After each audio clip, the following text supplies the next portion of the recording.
Coucou les beauty, j'espère que vous allez bien. Alors ça fait déjà un petit moment que je voulais vous faire une vidéo en fait sur les boulettes que j'ai faites, moi en tant que lash artiste. Et je peux vous dire qu'il y en a quand même. C'est-à-dire que c'est des choses dont on veut pas forcément parler ou dont on n'est pas très fier, mais je trouve que c'est important de le dire parce que honnêtement, on n'est pas parfaite en fait. Je pense qu'il y a tous un moment où on se dit merde, qu'est-ce que je suis en train de faire? Première boulette, quand j'étais à Toronto, que j'ai commencé à faire payer mes clients parce que pendant 2 mois je faisais des modèles. Il y a énormément de riches asiatiques à Toronto, ce qui est super, et du coup j'ai cette fille qui arrive, une demi-heure en retard déjà, mais c'est pas grave, je le fais de chez moi, je la fais. Je vois qu'elle pose ses clés de voiture de Porsche sur ma table, alors là je suis là oulala. Et en fait, ses yeux, il y avait une paupière énormément tombante, et du coup, quand elle a ouvert ses yeux, en fait, si vous voulez, c'est-à-dire que la paupière, elle a fait pression énormément sur les cils, et en fait tous les cils étaient un petit peu dans tous les sens. Et du coup, pour moi ça c'était une boulette parce que je me suis dit mais elle a visiblement de la thune, elle pourra aller n'importe où, elle vient te voir toi, elle te fait confiance à toi, et voilà ce que tu fais en retour. Deuxième boulette, quand j'ai fait ma formation de volume russe, ma formatrice me donne la pince. 5 minutes après, je fais tomber ma pince. Voilà, pince à 80 €, de Lash Makers, tout va bien. Heureusement, j'ai eu de la chance, la pince n'était pas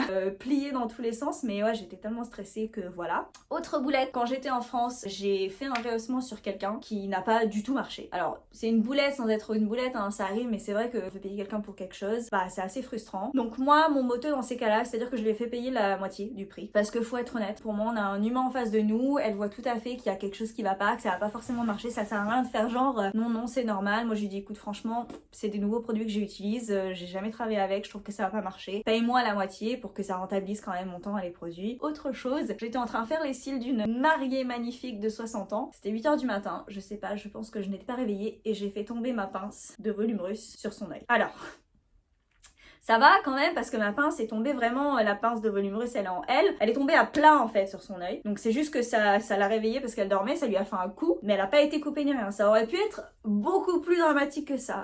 Alors je vous garantis qu'elle avait les yeux fermés, heureusement, parce qu'alors là j'ai d'une honte, voilà, j'en pouvais plus. Bref, elle a quand même aimé ses cils, tout va bien. Ensuite, une autre fois où je n'ai pas vu que j'avais trempé ma main dans la colle, et quand j'ai voulu mettre l'éventail, hein, ma main est allée sur le front de la personne, donc elle a eu un gros pâté de colle sur le front. Voilà. La chance que j'ai eue, c'est que cette personne dormait. Et en fait, vous savez, si vous suivez mes vidéos, que l'eau cristallise la colle, utilise de l'eau sur les extensions. Du coup, j'ai mis vite de l'eau sur la colle et j'ai pu en fait retirer un petit peu comme de la cire la colle qui était sur son front. Elle a rien senti, elle a rien vu, tout va bien. Pfiou, j'en ai échappé une. Ensuite, depuis que je suis arrivée en Australie, autre chose qui m'est arrivée, j'étais stressée au travail, il faut travailler super vite. J'ai pris ma pince un petit peu rapidement, j'ai griffé la cliente canadienne en plus. Elle était pas contente, hein, je vais vous le dire directement. Je suis vraiment désolée, ça va. Ah, maintenant ça fait mal, hein.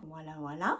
Petit point sur le rehaussement, parce que quand je vous dis n'utilisez pas de patch en L, parce que le patch en L n'a aucun effet, il ne marche pas. Qu'est-ce que j'ai fait au travail? Je sais pas pourquoi, c'est le patch en banane. Parce qu'elle avait les cils super longs, 2 jours après, elle était revenue parce que le rehaussement, on voyait rien. Donc voilà, c'est pour ça que je sais, j'ai quand même eu pas mal d'expérience et surtout j'ai une soif d'apprendre de fou. Donc ayez quand même assez confiance en ce que je vous dis, c'est pas des choses que je vous dis juste parce que je les ai lues une fois, c'est des choses que j'ai testées moi, qui m'ont vraiment aidé. Voilà, en tout cas mes beauty, j'espère que cette vidéo est assez différente, mais j'espère que ça vous aura aidé au moins à garder confiance en vous parce que c'est le plus important. C'est notre mental en fait. On est toujours trop dur avec nous-mêmes. En tout cas, j'espère que ça va et je vous dis à très bientôt.